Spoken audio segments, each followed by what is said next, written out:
Hi, I'm Will Harris from the Autodesk Venice Beach, California office, and I'm excited to take you through an in-depth look at what we call Workflow Redefined in Autodesk Flame Premium 2013 Flame 20th Anniversary Edition.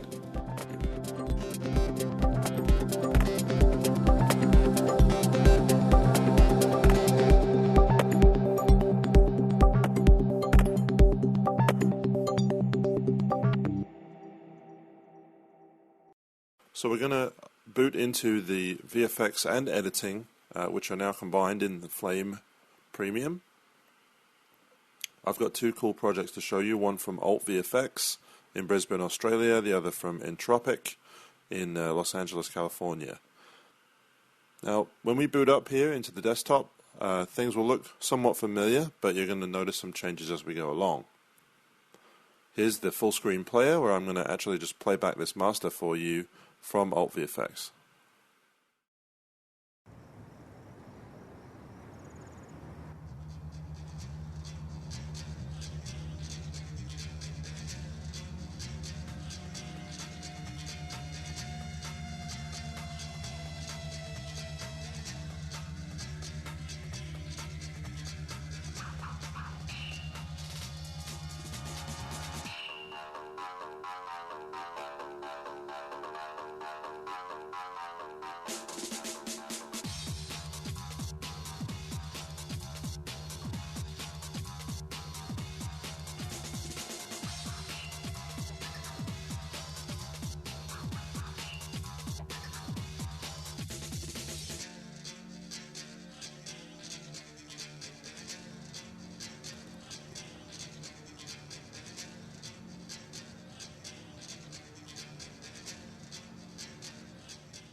So a really cool piece, and I really think that a great way to understand the amount of work that goes into a piece like this is to take a look at a sort of before and after. And what we have here, as you can see, is a bit more of an understanding of how virtual or CG replacement deer are used, stags and does. And of course you're probably thinking now about the amount of motion capture as well as character animation, texturing, hair systems that would go into this. Even the stuff that is live action tends to need work, like trainer removal. Sometimes it's a complete replacement, complete CG replacement, with photoreal integration in this spot, which is really cool. In this example, you actually have a live action doe interacting with a CG stag, and indeed, it's not possible to work with stags. They're not very friendly actors. Just a cool bunch of stuff there from the guys at Alt VFX. Notice how I'm using a swipe right here to navigate to different parts of the software. I'm just going back to the desktop reels while you're getting used to that hotkey, the tilde key. As I said, I'm using the full screen player that I'm just reviewing my clips with here. You can see how I actually have my reel at the bottom. Or I have a normal player view that's now integrated with the desktop. So you may have already noticed the tabbed interface at the bottom of the UI. This different rooms or pages based on task. We have the Media Hub, which is our Media I/O utility area, where we can see all the formats, including the new Sony MXF F65 format. We have Conform, and that is the visual file-based conforming tool. The timeline is now integrated into the desktop, so you're able to interact those. We have a thumbnail view, which is a bit like a source area view to review our clips. And we have our integrated player, essentially with the timeline at once. Batch is now a complete environment, and that means that I can work procedurally without having to sort of step into a batch. It's live all the time. And then back to the tools. Now, in order to manage these different areas, we have the Workspace Media panel, and I can just control swipe left to see that. And there are the different pieces. We have a batch category and a desktop category. These areas live live or in RAM if you like. It's our work in progress desk and batch. And you can see the different pieces of our reels represented virtually here. Then below that you have the kind of disk-based or deep saved, everything that's not on your desk or in your batch right now. So this could be a whole bunch of experiments, a bunch of clips. that are now represented as one big tree as opposed to individual libraries. We can organize in there if we want, add a folder, just keep doing what you would do in any kind of managing tool of files and folders. You can also see a preview of your clips just by clicking them here. So you can get a full screen player view here if you like of any of those clips. If I alt-click over them, you can also see their metadata. So these areas can interact dynamically. I can take stuff from the media library, drop it right onto the desk, and just see those clips. And as I add reels, you can see how I'm going to start filling up my desk with more stuff, but if I want to, I could drag an entire clip right onto the desk gesturally and into this desktop area. And what it'll do is it'll keep the name of my folders, and I'm now still working with the contents of shot 48 there. The thing that we're building to here is that the desktop is becoming virtual. That means that if I see more than 8, if I want more than 8 on my desk, whilst I can't see more than 8 at one time, I can then remove ones that I don't need right now and start to see those other reels. So you could have potentially 50 or 100 or sort of unlimited reels on one desk. Think of that as one thought, if you like. But you can then just kind of pare down what you're looking at, throw stuff away, but always be able to kind of keep one big massive desk with up to any 8 reels visible at one time. So if this all seems like a lot, I wanted to just reassure you that the modules-based a la carte workflow here in the Flame is still very much present and very much important. Your old friends such as Paint and other tools like that here are right available to us in the same way that we would work before. This is one of the big powers of the desktop, to be able to to do stuff quickly and easily. And then of course you can start looking through the different categories for different tools. They're now reorganized. So if you're looking for something that's a filtering process, an image adjustment process like the Warper, here it is. And here's just a little example where you might still be using custom warp splines if you wanted to, just a great power tool of the system. And indeed, I'm going to just show you how you can interact now more powerfully with module-based effects and the timeline. And that's really what we're going to do next. So that could be fun if we wanted just a funky looking effect here on this this shot. So then that's easy and still works the way it ever did. Let's then jump into actually doing some editing. I'll add another reel here, and then we'll just throw together gesturally shots. This is something that I know Flame guys love to do, and be able to kind of throw clips together. What you've really done in effect is made a timeline, right? So you can scan through it, you can see the edit points. We use our expanded view here. That C hotkey for collapsing now has a third storyboard view, which can really make you think about it like a timeline. I like to put my timeline at the bottom and sort of drag more sources in. What's really cool is that gestural operations like swap shot are now even faster with just this simple gestural drag and drop to replace a shot in a timeline. If we think about this a bit more explicitly as a timeline, you can see by switching to the timeline tab, what I'm able to do is now start trimming as an editor would kind of thing, working with that timeline more intuitively. I can add, splice in, insert shots here if I want. That's easy to do with this drag and drop interface. I can even bring a clip down and add a layer automatically here. So that will just essentially give me a 2-layer timeline. You can see that my overhead shot there is now dropped in on layer 2. And if we just scrub through this and maybe play through it real quick, you'll be able to see how this is nice and integrated now, the timeline, the player, but yet we still haven't really left the desktop. We still have our Reels view there if we like. So then if you want to bring in your paint fix here, drag, drop, replace, even on a second layer, that's great. Or indeed if you wanted to bring in this guy here, do the same thing, and it's going to drop in on the layer below. And I'm in a much more flexible situation where I can start to do effects and dissolves and that kind of stuff that you might do at the very beginning or the end of a job. We just quickly have a look at that. You can just get the idea that as I play through, things are making sense. Just a quick rough timeline there. So that's the new dynamic relationship between the desktop and the timeline.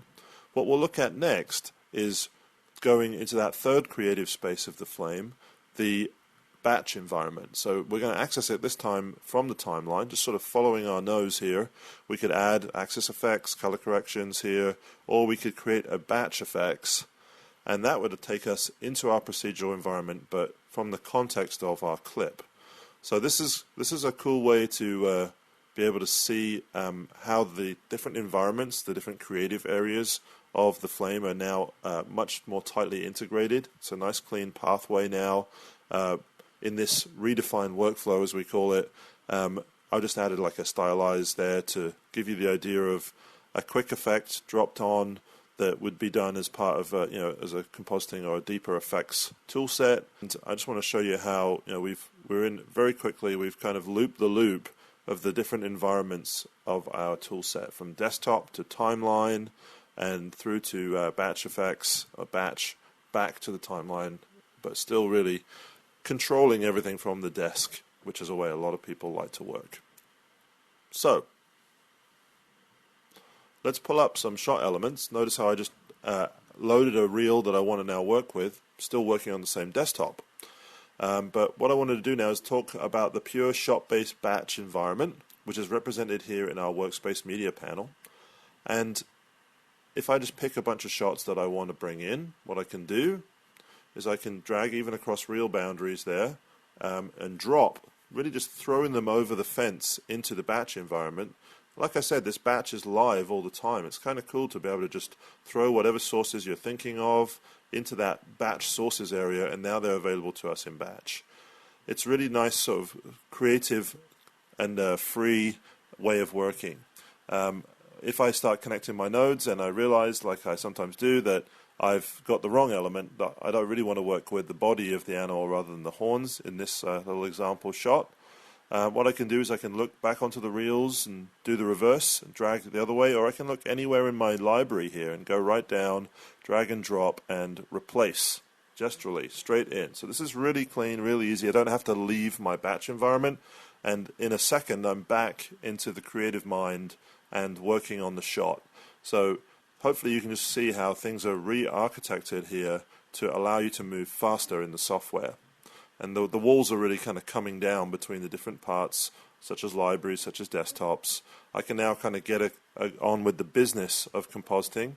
I like to use the pixel spread tool here. This is just a great new way of doing kind of an image relevant key blend, and that's really kind of a cool way of blending out your key with different tonal values of different areas in the shot. So this is, you guys are familiar with this stuff. This is really about workflow. I wanted to show you now how, as you build your comp up, what you might run into next is an interesting kind of problem that I bet you've run into when you start compositing. Here we're working in our procedural environment of batch. I'm just going to do another key there. These tools are great at working the problem of the image, if you like, at the A over B over C, and of course, the world space compositing in action. But what it's not really that great at is dealing with sequencing problems or editorial problems. And that's exactly what we have in this shot. So if I just line my horns up to my guy here, what I'll do is I'll be able to just show you the problem, which is that they don't synchronize in terms of the movement or the action. They don't match. The horns don't turn to the right. They don't stop. They kind of float about all over the place. In fact, this is like a 1,000 frame long take of horns being moved on an actor's head, and we have an editorial problem in a procedural world. This is another great link in the software where we're able to double-click this clip and see it directly on the timeline. This is the same timeline we've been working with earlier. It's not a special one that's inside a batch, but notice how the asset itself is managed by batch. That's shown in this bracketed batch here on the green tab, and it really means that whatever we do here will synchronize right back into that source and however we leave it, it will be left that way in batch. So this is a really cool reverse relationship between batch and the timeline, and I can now solve this problem as I naturally would if I was thinking of it as an editorial problem. So what I could do here is I could drop in the other layer as a reference, really, just so that we can see the length and get an idea of that movement. I can use a soft effect, just temporarily, like a blend, to be able to see the problem in a little more detail. So I can see that I don't have the right piece of action right now. Maybe there isn't the right piece of action in this take at all. It might be the only thing I have to work with. So what I might do is pick a section that might work for at least for a start. We'll trim the head off of there, and what I'll do is I'll just see how it's going to look. So you can see how that is working a little better now. At least he turns in about the right space, and hopefully as I do this you can start to understand what I mean by we've got an editorial problem. It's not just simply a matter of timing or slipping or trimming, because even when I get it lined up here, you can see that it overshoots. So what I would do is I would need to do something about the back half here. So at this point here, I'm going to add another edit. That's the delete key on the keyboard, by the way.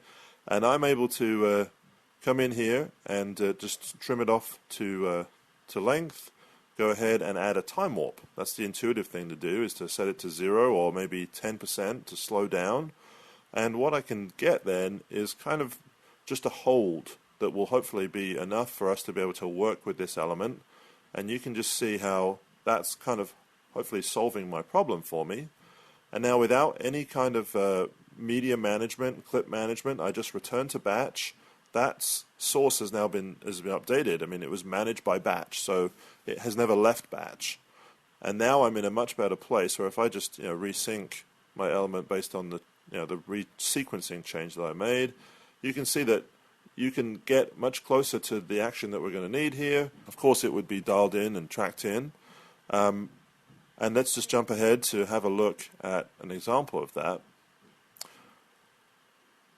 But hopefully you can just get an idea of how the workflow is made easier, and hopefully your work is made faster and more creative as you use this new version of the software. In this case, we just did like a shape track to lock in the horns, a little color correction.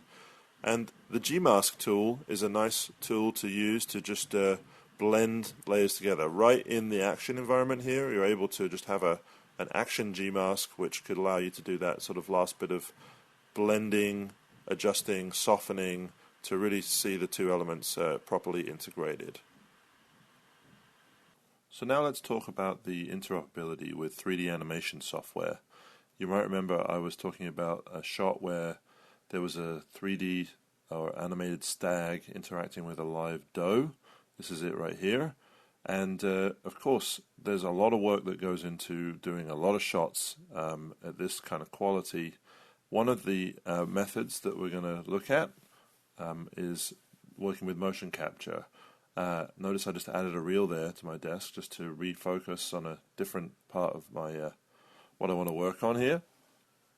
And here in the full screen player again, you might remember that there's these stags, dozens of them in some shots, need to be fully integrated photorealistically, and in there there's a bunch of shots. So where does this start? Well, often it starts with a basic control rig and some motion capture. The guys at Alt did some capture with horses and found it was just not quite right, and they needed to actually use a real deer to get the movement looking just right. Of course, this gets worked on and applied and nuanced for the given shots, but some really cool technology used there. Back into the shot, what we'll do is we'll just give you a couple of snapshots into how this stuff was done, starting with an FBX. You could work with an Alembic cached format here if you wanted, or I'm going to use an animated mesh FBX, which will give us texture with movement, and camera and lights if I want. This is the schematic. This is all of the pieces of an FBX coming in. You can actually bring in millions, 4 million polygons these days into action and still get scrubbability. What I have here, then you can see my stag is now just dropped in real quick. The advantage to being able to do this and have this kind of quality, of course, is that you can make decisions, critical decisions, on how things are going to look, sitting down with your client on, let's say, the eye lines between these two characters, without having to do a long render from your animation tool set. You could come in here and just play around with it if you wanted, get something working or something visualized that you can work with. You can just see the ease with which I can work with this complete animated model. I can even use my hover anti-aliasing to dial in a super clean look there if I want. Alright, so the next thing you might do is work with EXR. Let's just bring in an actual multi-channel EXR here. It's worth asking your 3D artist to output, if you don't already, different render passes or non-image data such as normals, motion vectors, UVs, and this world position pass, which is a really cool one that we're going to show you right now. So this multi-channel source here comes in, and what we're able to do is pick the pieces that we want. It's really cool to be able to load as version, as we call it, where you could bring in a second EXR or another version and update that, keeping the links moving. What we have here is an actual scene where I'm using the world position and normals to displace the pixels of the flat render into space. Let me show you what I mean by that.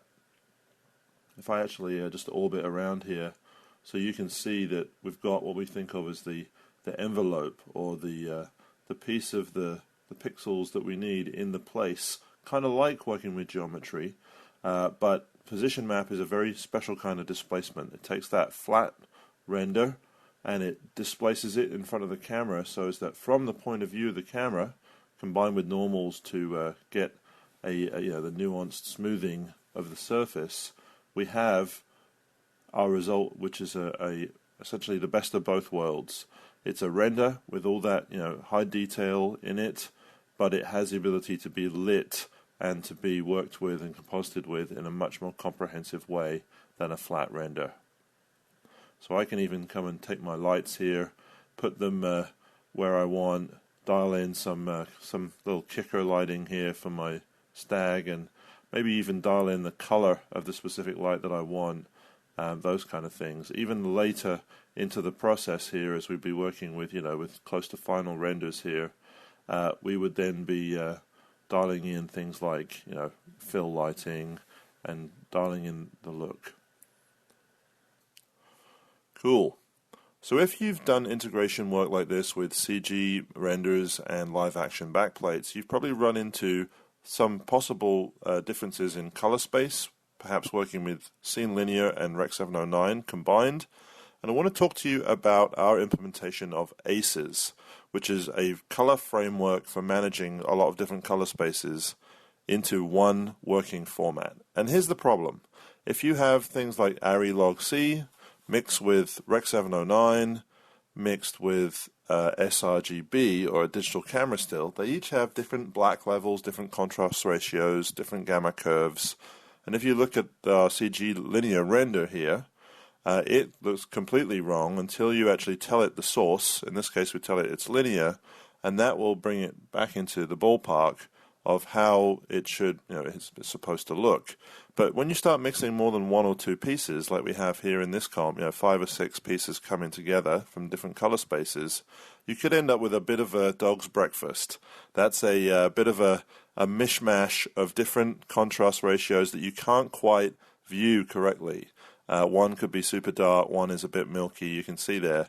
And that's really a symptom of these mismatched color spaces. So what is ACES?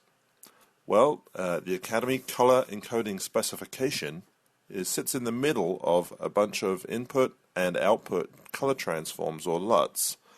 And really it's a working color space. It's a wide color gamut, high dynamic range color space.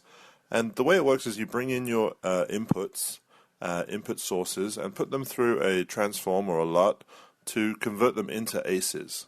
And that process is different for different sources. So if you had ARRI raw material here, you would put it through a log C to ACES transform. If you have, for example, a CGI image here, or an OpenEXR rendered in scene linear, you're already in a linear high dynamic range color space. So what you do is you would just translate the primaries, convert the primaries from typically a Rec 709 into ACES primaries. That's those wide color gamut primaries. And then on the way out, it's really your output device, your monitor, that you care about. You would use a viewing LUT or a output device color transform in ACES speak to be able to see the images correctly on your monitor. So it wouldn't change shot by shot, it would just be your workstation's setup.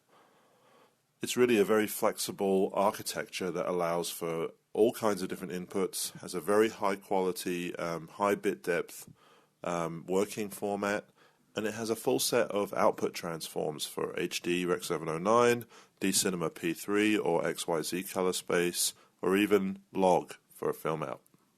So here's a similar comp with ACES applied, or working in ACES if you like. Let's just take a look at this digital camera still.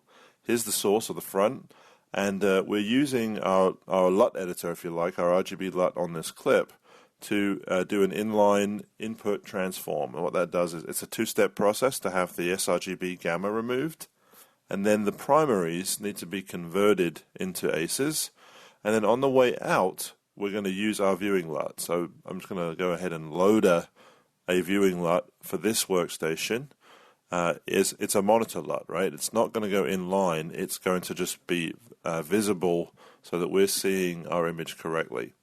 So then just using our HD calibrated monitor here, we're able to load an appropriate LUT for HD Rec 709. You would pick the one for your workstation, and what I then have when I look at my ACES to HD is a sort of a normalized image going through the whole pipeline, through the whole process into ACES and then back out from my monitor. Each source would need to have its own input LUT. So here's our Alexa material, which would have a different LUT, depend on the flavor that we choose here. In fact, if we were to open up some Sony F65 material, I'll go right to my Media Hub here and grab a clip. This format, and all these new formats, are certainly a good reason to be able to have a color management framework. By the way, this one actually can be interpreted as Scene Linear Rec 709 or go straight into ACES as one of its import options. This is that Sony F65 format, and if we load this directly to batch, this is really neat. I could put it anywhere I like actually, but to be able to drag it straight into batch makes it real easy to start working with without having to break my sort of creative train of thought. That clip there also viewed via the ACES to HD output LUT. So now hopefully you can understand how this helps you sort of linearize and neutralize your clips, and then they can then be composited together in a bit more in the ballpark. So the contrast ratios are similar now. I, of course, do some creative adjustments for the comp, but that part you guys know, that's the easy part for you. This color management stuff is something that is great to have a framework in place for to manage. So thanks again to the guys from Alt VFX, Colin Renshaw, the lead artist there, and the entire team at Alt. So let's look at something completely different. We have a short turnaround job here that gets completed in post-production in 48 hours. It's a music video spot for Ford in the American Idol broadcast TV show. It's done by the guys at Entropic in LA, and what they do is, the nature of this work, you can imagine, is it has to be done quickly as the contestants are eliminated.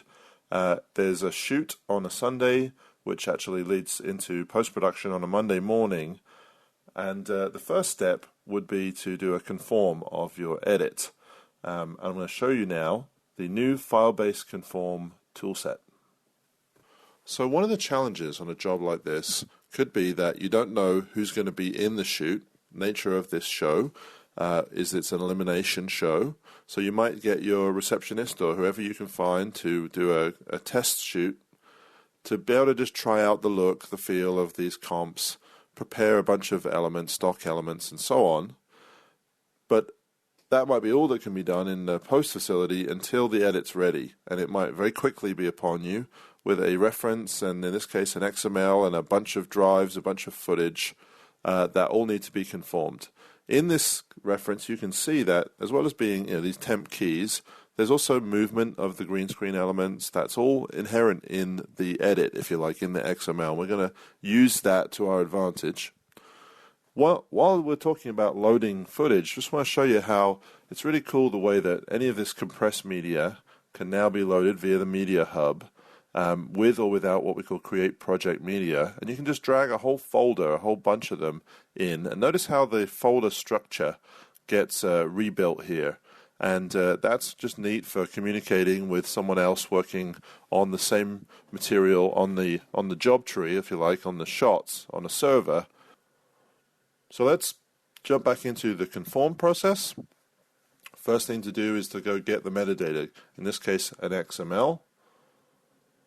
And I'm going to use this, I'm going to just set a couple of options on our XML here to just interpret the way it's going to come in, check some default ways of searching. But we'll start right at the beginning with a raw timeline.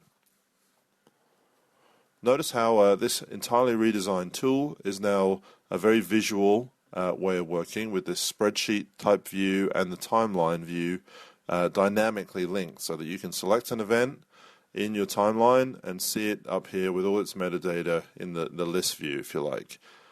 This is a much nicer way to work. The first thing you would do would be to set a scan directory, if you like, or a location where you know your sources are.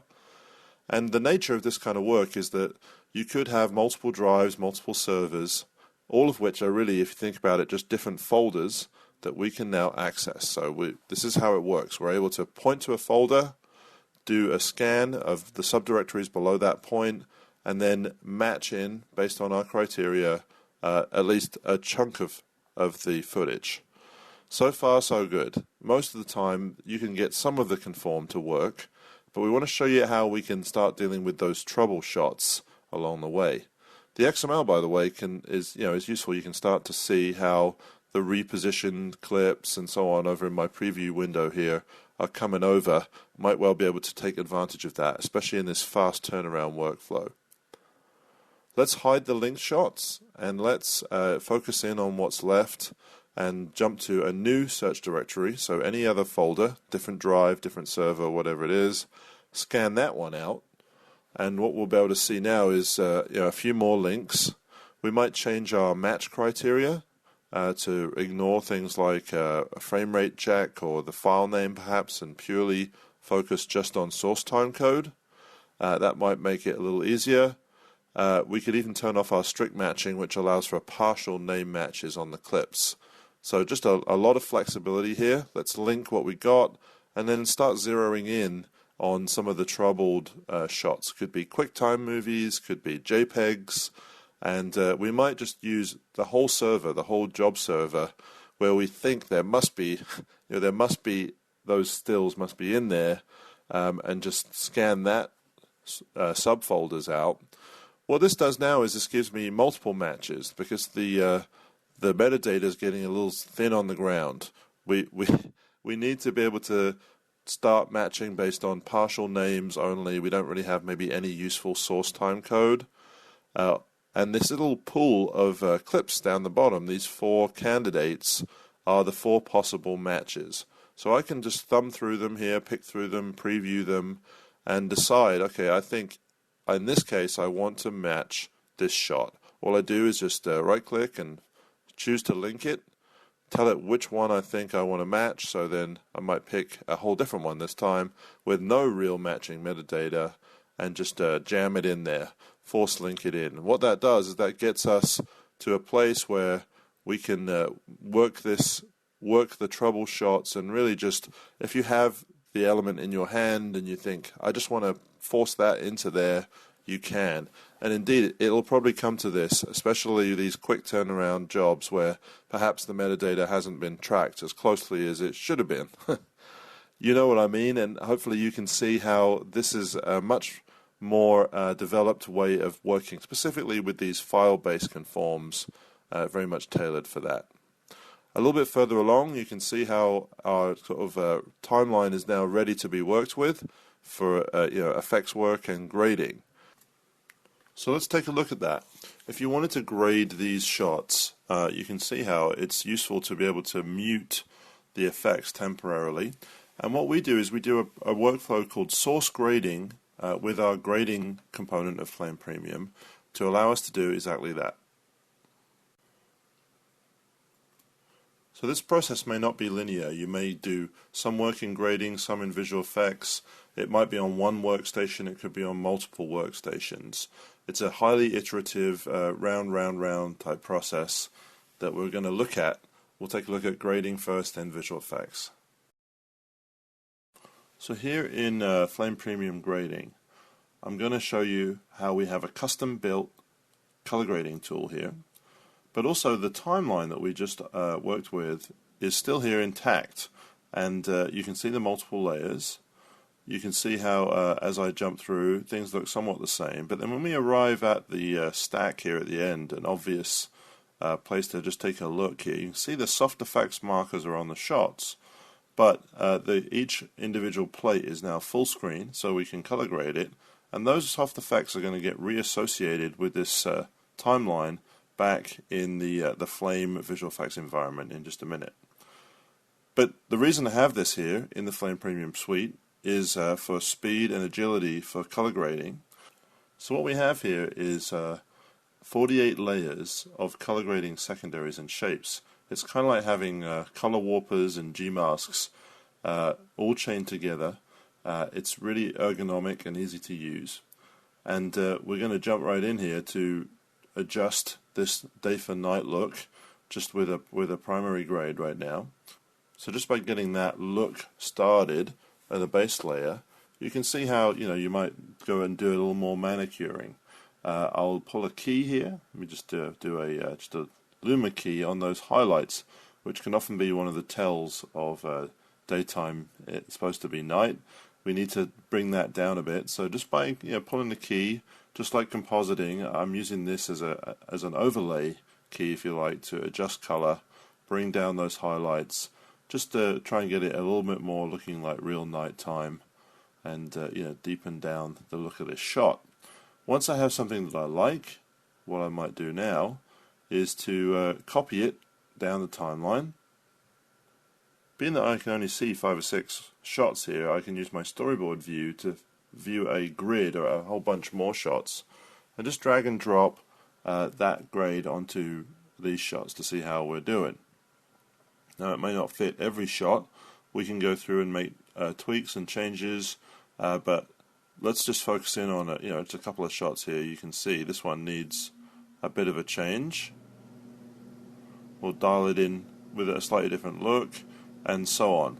There's certainly a lot more that could be done to your individual shots. So for example, here on this shot, what we might do is work a little more on the sky, get it looking a little darker. So by just re-pulling the sky key here a little more accurately for this shot, we can pull ourselves a nice cleaned up key here. Want to get the sky, want to get a sort of a blended mid-tone here, and remove some of the car if I can. And we're then in a place where we can start bringing down that sky element a bit more accurately. Of course, as you do this kind of thing, sometimes you end up destroying detail in places that you don't want, like the actors' faces.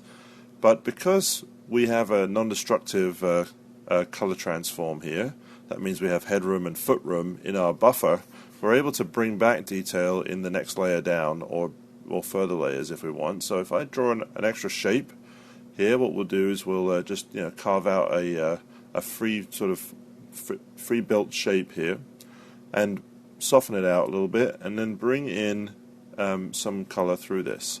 Hopefully you can see that the shape system here is very much like the Flame. What we're able to do is just pull that out, but we need to further isolate our look so as we get just the faces and not the sky. And here's how it looks. So you can see that this is nice and adjustable. we can get the look that we want pretty quickly, and sort of sculpt the light in the shot, which is really what grading is all about, quickly and easily. The last thing we might do is to actually track in the shape. We have a point tracker, but we also have a shape tracker here for that sort of organic movement to bring back that detail. And of course you can have multiple shapes on one layer if you want. So if we wanted to bring back the headlight as well with that same color grade, even though it's a different object that's going to move differently, what we can do is just track that as well. So then this just gives you an idea of the sort of detail work, the kind of sculpting of the image that you can do with a real-time color grading tool set. Let's move on to look at a little bit more efficiency tools. Handling a lot of shots quickly in color grading is always an important thing. And you see how that later down the timeline we have a bunch of a couple more nighttime shots and then the sky shots.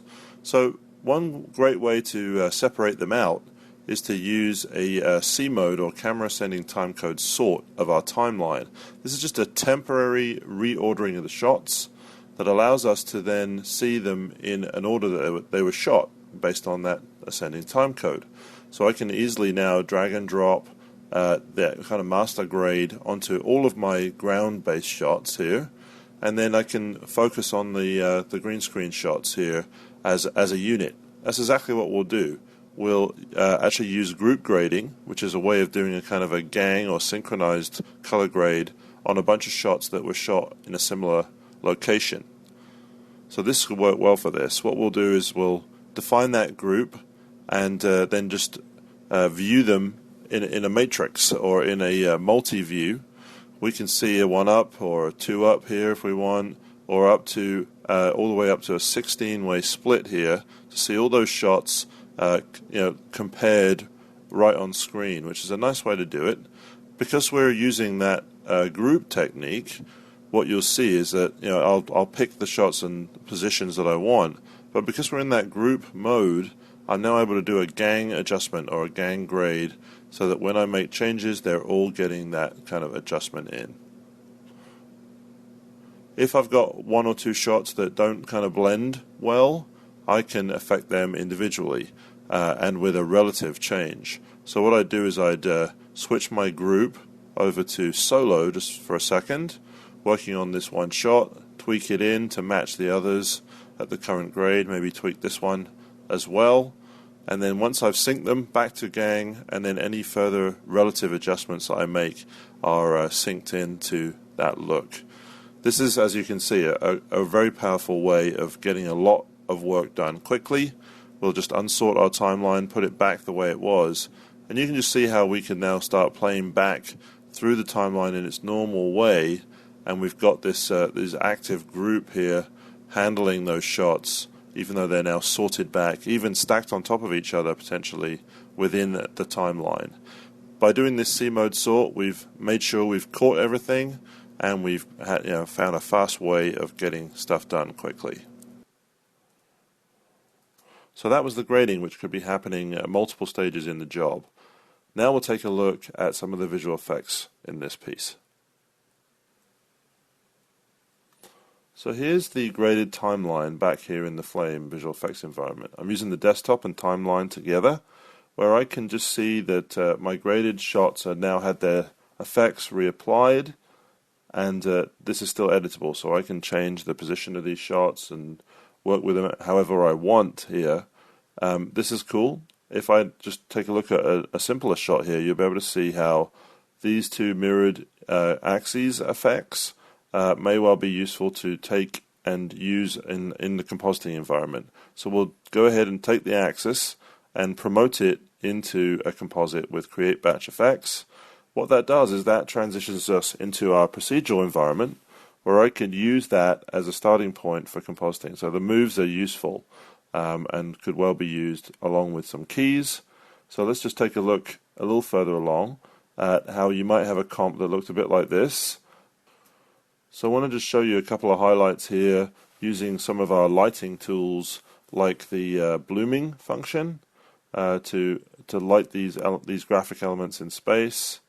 We'll use blooming here to just make it zing a little, get a little 3D glow going on that graphic element as well as on our background. And then this kind of mid-range sky here might not be quite what we want. I wanted to show you how I can browse down, just use that control swipe to access the workspace media panel, and I can go down and just browse anywhere on my project, perhaps my stock footage, to find just a different sky and pick one that I like, drag and drop to replace right in the action schematic. So now even though I'm working in action, which is inside a batch effects, which is inside a timeline, I'm still able to see all the way down into my libraries there, into my media library, and drag and drop a replacement clip. So exiting out of batch effects, if that's my kind of version 1, I could duplicate it above if I wanted, make a version 2, step right into that. This is one of the great things about batch effects in the timeline, is that I can instantly do versions. So if I want to just change, let's say, the sizing of this element here, to make a bit of a change, adjust the graphic here, call that a version 2, that is easy to then compare, to A/B it, to jump between the two right on a timeline. It's a good mechanism for this kind of quick changes. Now, if I did want to take this shot and go deeper with it, go into the pure shot-based batch environment, that is now possible with a simple drag and drop. Take the clip from the timeline and just drag and drop it into the batch environment. This gives me the extra ability of the extra functions of shot-based batch. I'm no longer tied to a timeline. This clip is like an explicit cache, which means it's like a pre-comp or a clip that I can render or even burn if I want. This is great if you had a background build, but if you wanted to, you could also expand it out and really just get back to that setting that we built over on the batch effects side, and now work on it as a complete batch if we wanted. So let's do another version. You could be working in here for minutes or hours or days based on the shot. But if we make a change, let's just use a little bit of adjusting of our lighting here, our glow, and I thought I might nuance the shot with an additional G mask here, a favorite tool that gets us the ability to sort of cut a hole in the middle of action here just by drawing a shape. What I can do then is I can see a black hole kind of cutting all the elements, or I can make it selective. So I'll just do that, and you can see how I've now had it only affect our green screen element, and soften it in, something like that, to give us an idea of just another version update. So you might spend a lot more time building something like this. I just wanted to show you how you can do the reverse process and send this from being a live batch into a batch effects clip right here in the batch environment. Might relabel that as my version 3, and now I can go and do the opposite. So you might do one or other or both of these processes in your work. By dragging and dropping, I can bring it from the batch into the desktop if I want. So that's now ready to be just sort of rendered out just like the other shots. Or what I could do is bring it as a live comp from the batch environment, where it's effectively a kind of a pre-comp, and drop it now as a clip into the timeline. So this is just a neat way of being able to see how you can transition between these different disciplines, these different areas of the software. So let's just use the desktop and the timeline together to just cut in some final shots. I have these insert overwrite buttons I can use if I'd like, or I can drag and drop straight into the timeline to snap those guys in. Keep dragging them if you like, or even use hotkeys to be able to just use the O for overwrite to drop in shots quickly and easily. This is just a nice mechanism as you get towards the end of a job, as you're kind of using the timeline as a repository for all those finished shots, and layering them up for that quick comparison. Hopefully you can just see that this is a nice way to work with that integrated desktop and timeline. So what if in the last 10 minutes of the job, working on a final timeline here, your client says to you, can you just do something to add a little bit of bling, something to those stars? Can you make the stars shine more? Can you do something to this shot? Well, here's a great way to do it. If you have the shots already assembled in a timeline here, you can just cut the gap or filler above the shot, and then you're able to apply the batch effects tool to that gap. Think of it like an adjustment layer. What you're able to do then is just come in here and get those creative juices flowing for a last minute fix, whether it's a particular tool that you like to use or just a kind of a defocus effect. What you might do here is just try and get something from nothing. I'm sure you're asked to do that a lot. To be able to get, in this case, just was thinking of like a blurred out kind of bokeh zinging on the highlights, and then we'll add a quick matte. We'll use the gradient tool actually.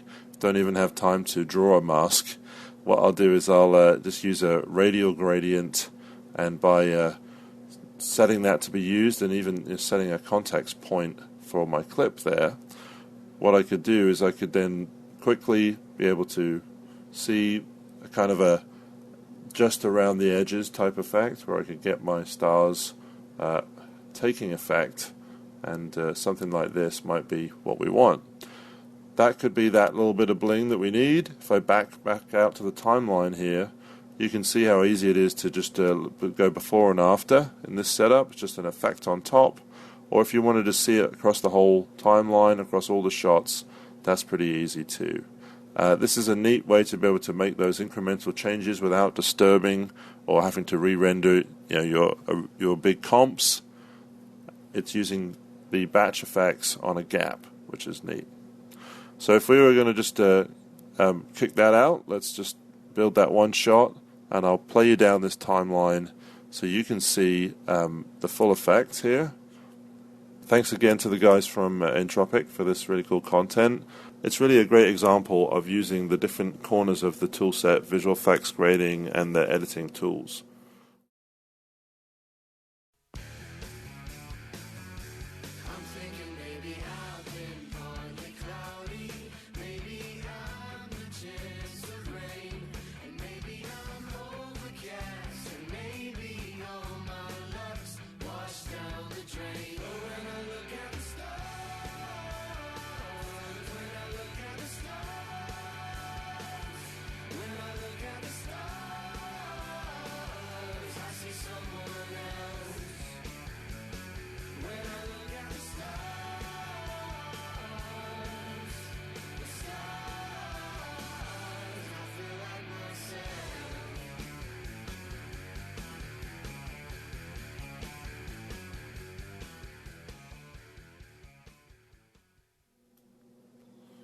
So hopefully you really get the idea that the Flame and the Premium package really is a kind of powerhouse of set of tools here for visual effects grading and editing.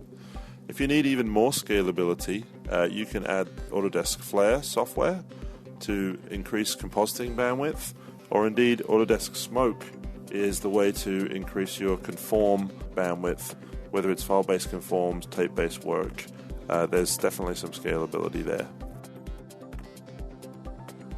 So, thanks a lot for listening to this presentation of Flame Premium 2013 20th Anniversary Edition.